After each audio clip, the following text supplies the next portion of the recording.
जैसा कि आप सब जानते हैं कि रघु नाम का एक शख्स सकलेशपुर में हमारे यहाँ के अलहाज तनवीर सेठ साहब जो यहाँ की इस हल्के के एमएलए हैं, उन्हें पब्लिक प्रोग्राम में जो है उनका कत्ल करने का और 6 अड़ी और 3 अड़ी के इसमें दफन करने का एक खुला चेतावनी दी है, धमकी दी है। तो इस लिहाज से हम यहाँ पर कंप्लेंट करने आए थे। जैसा आप देख रहे हैं कि इन संगी टेररिस्टों के हिम्मत और हौसले दिन ब दिन बढ़ रहे हैं। इसलिए बढ़ रहे हैं कि क्योंकि पुलिस इनके ऊपर कोई एक्शन नहीं ले रही है। सुप्रीम कोर्ट का क्लियर डायरेक्शन है कि जो भी कम्युनल स्पीचेस देता है, हेट स्पीच देता है या हेट पब्लिकेशंस करता है, उसे इमीडिएट सुमोटो केसेस डालना, स्वयं प्रेरित केसेस पुलिस की तरफ से चाहना। हमें यहाँ को ये देने की जरूरत नहीं है, एक्चुअली उन्होंने डालना सो, लेकिन उसके खिलाफ कोई एक्शन नहीं हुआ, अब तक कोई केस नहीं दर्ज नहीं हुआ। इस लिहाज से हम आकर यहाँ खुद एसडीपीआई के जिम्मेदारों ने कल तय किया कि ये जो है बहुत ही संगीन मामला है, क्योंकि एक एमएलए को अगर ये धमकी दे सकता है तो आम आदमी का यहाँ पर क्या हालत है ये आपको जानना चाहिए। इसलिए हमने आकर कंप्लेंट दिया है। आप जाकर जो है पुलिस ऑफिसर से क्या बात हुई, उन्होंने आपको क्या तसल्लीबख्श जवाब दिया? पुलिस ऑफिसर से हमने ये कहा कि हम ये देख रहे हैं, हमने गौर भी किया है कि ऐसे मामले लगातार आ रहे हैं। ये पहला मामला नहीं कि यहाँ जिसमें किसी ने किसी का कत्ल करने की धमकी दी है। प्रमोद मुतालिक के ऊपर लगभग 300 FIRs हैं, लेकिन आज भी उसके और बहुत से इसमें शहरों में वो तड़ी पार है, लेकिन आज भी वो धमकियां देता रहता है। परसों भी उसने कहा था कि जैसे बाबरी मस्जिद को हमने फोड़ा था, वैसे ही टीपू सुल्तान शहीद की अगर इमारत बनी तो हम फोड़ेंगे। यानी कि ये बाबरी मस्जिद को फोड़ने का खुला दावा कर रहा है, लेकिन आज भी वो खुलेआम बाहर घूम रहा है।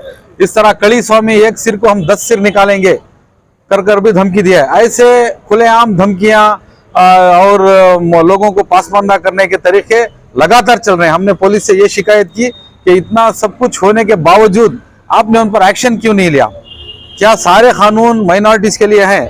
अगर हम छोटा सा एक बयान भी दे देंगे तो हमें अरेस्ट किया जाता है, रात में आकर एनआईए के रेड्स होते हैं, ईडी का रेड होता है, सीबीआई का रेड होता है, लेकिन ये क्यों खुले सांडों की तरह खुलेआम घूम रहे हैं? इतने धमकी देने के बाद भी ये क्यों ऐसे हैं करके हमने शिकायत की और सख्त अल्फाजों में इन्हें डिमांड भी किया कि वो अरेस्ट करें। कि अवाम आज सो चुकी है, चाहे वो टीपू सुल्तान शहीद के ट्रेन का नाम बदलो, चाहे उनके हमारे माँ बहनों का हिजाब उतार कर रास्ते पर उन्हें बेपर्दा कर उनके वीडियो काट कर भेजो, चाहे हमारी शरीयतों में दखल अंदाजी हो, चाहे हमारे खाने पीने के तौर तरीके पर, हमारे जुबान पर हमारी तारीख को, सब कुछ मिटाया जा रहा है। लेकिन मैसूर की अवाम और सारे मुल्क की अवाम सो रही है। इसलिए जो है ये फिरका परस्त लोगों के हौसले बुलंद हो रहे हैं।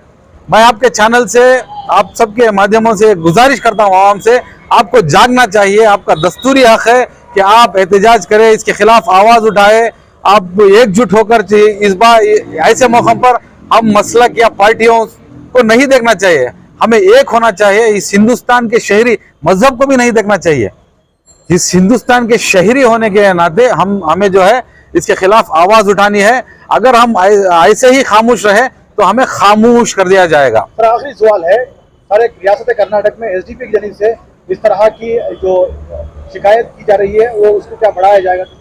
आप जानते हैं कि एसडीपीआई चाहे किसी पर भी जुल्म हो, पहली सफ में इसकी मुखालिफत करने और जुल्म के खिलाफ आवाज उठाने और मजलूम के साथ खड़े रहने एसडीपीआई पहले सफ में रहती है। तो इस लिहाज से सारे रियासत कर्नाटक में हम एहतजाज भी करेंगे, कंप्लेंट्स भी डालेंगे। जो भी हमारे दस्तूर कॉन्स्टिट्यूशन के दायरे में हम जद्दोजहद कर सकते हैं, इसे जरूर करेंगे। देखिए, अलग अलग पार्टी से अलग अलग तरीके से हम सियासत करते हैं, ये दस्तूरी हक है, क्योंकि अलग अलग पार्टी बनाकर हम इलेक्शन में हिस्सा ले सकते हैं। लेकिन जब ऐसे मामला आते हैं जिसमें लोगों पर हावी होने का मामला आता है, लोगों को खुलेआम धमकियां देने आता है, इस मुल्क का लॉ एंड ऑर्डर जो बिगाड़ने की कोशिश कर रहे हैं, जो कानून के बाहर कानून को उल्लंघन करके जो ये धमकियां दे रही हैं, कॉन्स्टिट्यूशन के दायरे से बाहर जाकर ये जो काम कर रहे हैं, इसमें जो है हम पार्टी, चाहे वो हम एसडीपीआई में है, लेकिन चाहे ऐसे मामले किसी पर भी हो, ऐसे जुल्म कांग्रेस वालों पर हो, जेडीएस वालों पर हो या आम आवाम पर हो, हम जो है इसकी मुखालिफत करेंगे और जो है हक के साथ हम खड़े रहेंगे। उम्मीद देखिए और भरोसा देखिए, इसके बाद हमें जो भी हमारे ऊपर के ऑफिसर से इनसे बात करनी है उनको, मगर बात करने से नहीं होता, इनके खिलाफ कोई कार्रवाई करना और इनका मुंह बंद करना। ऐसा चुनाव सभा में ऐसे दूसरे लीडर्स आते हैं सिर्फ आने वाले दिनों में सियासी मैदान को गर्म करने के वास्ते, अपनी रोटी सेकने के वास्ते अवाम में यहाँ बेदारी और डरो खौफ का माहौल पैदा करने सो। मगर एक बात समझ लेना, विश्व हिंदू परिषद रंदे या बजरंग दल रंदे या RSS रंदे, मगर दूसरे सो गए रिंगा, दूसरे पार्टियां वाले सो गए रिंगा, दूसरे तहरीका वाले सो गए रिंगा, मगर अमायदीन शहर सो गए रिंगा, मगर social democratic party of India ऐसे चीजों को सफल पकड़ती है। हमें कोई पार्टी को देखते नहीं, या कोई मजहब को देखते नहीं, या कोई रंग और नस्ल को देखते नहीं, मगर हमारा हक है जब भी नाहक होता किसी के खिलाफ हमें सबसे ऊपर खड़े को काम करना। इसी बात को करते हुए इंशाल्लाह सारे अवाम से मैसूर की हो या इन्ना क्षेत्र की हो, एक में एक वोटर होने के नाते मेरी जिम्मेदारी होती है कि मैं आको खड़ना, ऐसा पूरे सोच को खड़े तो कौन भी क्या भी बिगाड़ नहीं सकता हमारा। उस वजह से हमें ऐसे चीज में सबसे ऊपर खड़े तो दूसरों को हिम्मत अफजाई होती है। ये बात करते हुए तुम्हारे माध्यम की तरफ से सबको दरखास्त करूँ कि ऐसे चीजों में सबको मदरसे का हुआ, हिजाब का हुआ, मस्जिद का हुआ, सब तुम्हारा सभा का दिन तुम्हारे घर में भाना का भी, हमारे भाना को भी आपको ऐसा डराती, हमारे भाइयों को ऐसा डराती। इससे डर को रहे तो क्या भी नहीं होता। 100 साल जीने से 10 साल जींगे, मगर डर और खौफ को निकाल को जींगे।